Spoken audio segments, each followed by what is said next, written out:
Bensu berkata, "Di mana?" Reka menunjuk kuburan leluhur teratas dari keluarga Mashita, berkata, "Itu tepat di atas kuburan itu." Semua orang memperhatikan ke arah jari-jarinya, kemudian mereka tertawa. Berapa banyak keberanian yang dia miliki sebelum dia berani berkata kalau dia bisa memindahkan makam ibu Bensu ke atas kuburan leluhur keluarga Mashita. "Jangan terlalu sombong." Brahma langsung marah, "Jangan pedulikan anak bodoh ini, dia hanya bicara omong kosong, jelas cari mati." Reka tersenyum, "Kenapa? Kamu tidak setuju?" Brahma, "Tidak masuk akal. Reka, kamu dulu yang meminta untuk membongkar dan memindahkan makam ini kan?" Setelah mengatakan itu dia melanjutkan menggali kuburan. Di sisi lain, keluarga Bensu tidak bisa berkata-kata.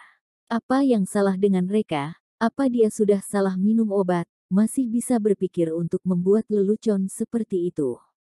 Apa yang dia katakan bukan hanya untuk mempermalukan keluarga Mashita, tapi mempermalukan dirinya sendiri. Namun, Bensu juga tidak menghentikan Reka. Memang lebih baik menggalinya sendiri, tapi sekarang lebih baik membiarkan pihak pemakaman yang melakukannya. Dia mengeluarkan ponselnya, bertanya pada pihak pemakaman, apakah mereka memiliki makam yang kosong dan siap ditempati. Afril dan Tokia diam-diam mengeluarkan ponselnya, menghubungi pihak pemakaman. Dakota meledak penuh amarah. Reka sangat tidak masuk akal. Keluarga Tokia juga terlalu memanjakan. Harapan macam apa yang diberikan bajingan itu kepada keluarga Tokia? Segera, Reka sudah mengumpulkan satu guci penuh abu. Dia melepas jasnya, menutupi guci abu, memberikan pada Bensu, "Ayah, kamu adalah anak nenek, kemarilah dan pegang ini." Bensu mengambilnya, air matanya sudah menetes. Air mata seorang pria tidak sembarangan, hanya saja tidak untuk bersedih. Bensu menghela napas dalam-dalam, mengatur emosinya, berkata, "Ibu, anakmu ini sudah tidak berbakti, aku sudah mengganggu istirahatmu. Anakku telah memilih tempat beristirahat untukmu, aku akan membawamu ke sana."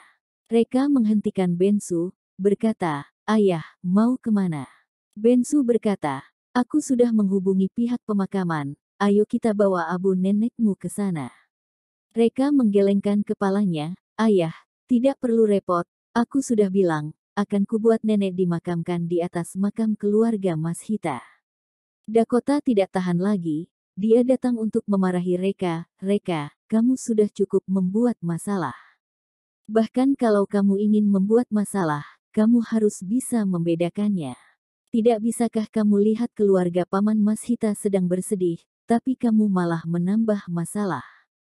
Reka tidak repot-repot berbicara dengan Dakota, dia hanya bicara pada Bensu, "Ayah, beri aku 10 menit, dalam 10 menit, Brahman akan memohon pada kita untuk menguburkan abu nenek di atas sana." Semua orang tertawa. Brahma akan memohon untuk mengubur abu di tempat tertinggi para leluhur. Itu akan terjadi kalau Brahma tidak punya otak. Bensu melihat Afril dengan malu, "Afril, menurutmu bagaimana?" Afril menghela napas, "Lupakan saja, mari kita tunggu 10 menit lagi." Bensu mengangguk, "Oke." Dakota benar-benar akan meledak di sana. Apakah orang tua Tokia bodoh? Pada saat ini dia masih mendengarkan Reka. Apa yang dipikirkan oleh mereka?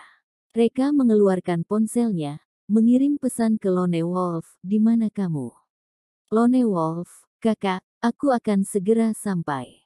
"Reka, waktumu untuk sampai di sini hanya 10 menit, juga ingat, anggota keluarga Mashita yang menyelamatkan hidupmu saat itu adalah Ibu Bensu. Aku mau kamu menguburnya di tempat tertinggi di makam keluarga Mashita." Lone Wolf, "Mengerti." Dalam 7 menit, deru suara mesin terdengar. Sebuah konvoi kendaraan militer mendekat, berhenti di gerbang pemakaman. Prosesi ini menarik banyak perhatian orang untuk datang dan melihat. Pintu masuk pemakaman telah lama dikelilingi orang banyak. Mereka semua ingin melihat sikap Jenderal Perang Gok. Pintu mobil terbuka, ratusan tentara terlatih keluar dari mobil, berdiri dalam 2 baris. "Tolong minta Jenderal Perang Gok turun." Sebuah suara yang menggelegar.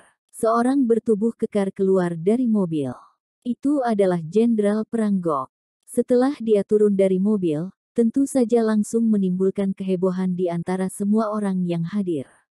Sosok yang kekar, mengenakan seragam militer, dengan mantel hitam di pundaknya dan topi militer di kepalanya, terlihat agung dan perkasa. Auranya cukup mengejutkan orang-orang di tempat. Banyak gadis yang tak terhitung jumlahnya hampir saja meneteskan air liurnya. Mereka tidak memohon untuk tinggal bersama Jenderal Perang Gok selamanya, cukup bersenang-senang dengannya, mereka bisa mati tanpa penyesalan.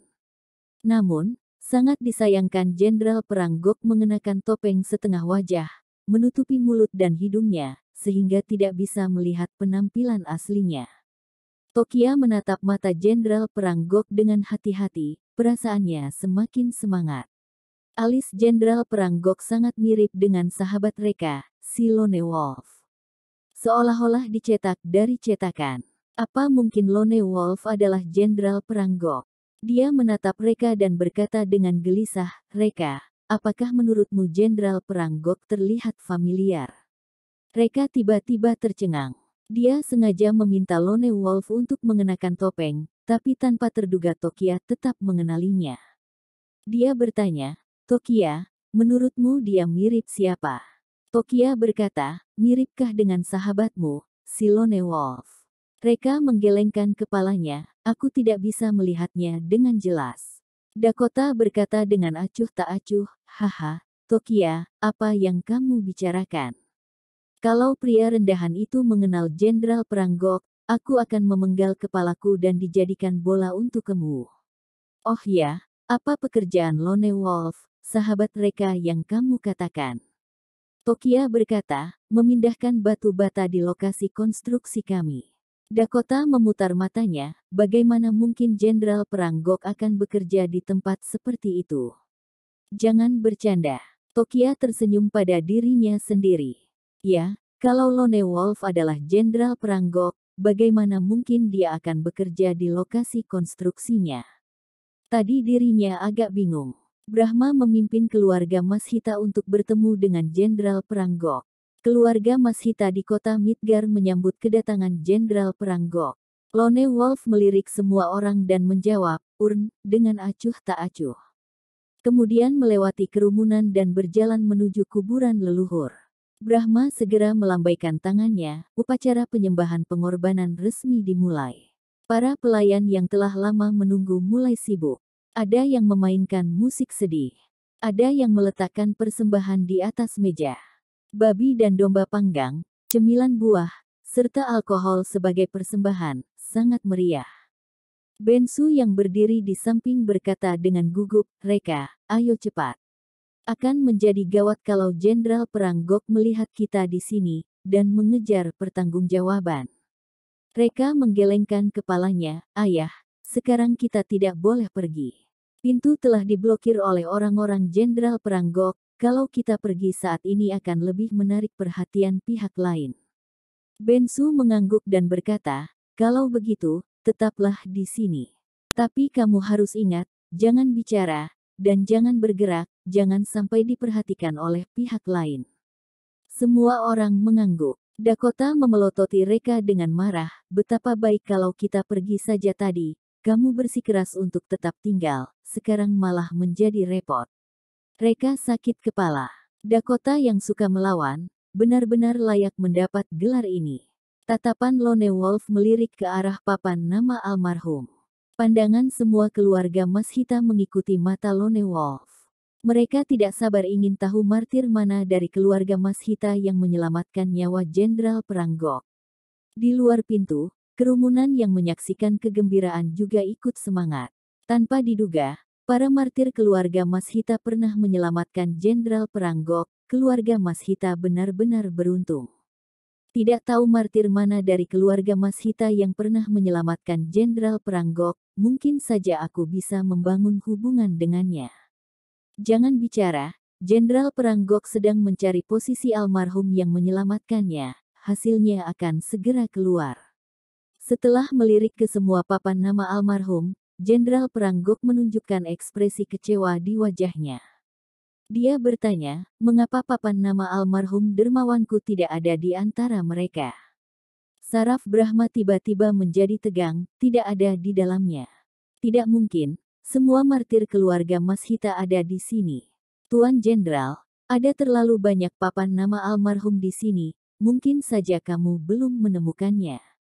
Siapa di antara para martirku yang menyelamatkanmu, aku akan membantumu menemukannya. Lone Wolf berkata, aku tidak tahu namanya, aku hanya ingat penampilannya. Tidak ada fotonya di dalam papan nama ini. Apakah kamu yakin ini adalah semua martir keluarga Mashita? Brahma mengangguk, yah, tentu saja. Apakah kamu melupakan martir keluarga Mashita ini? Tiba-tiba terdengar sebuah suara aneh.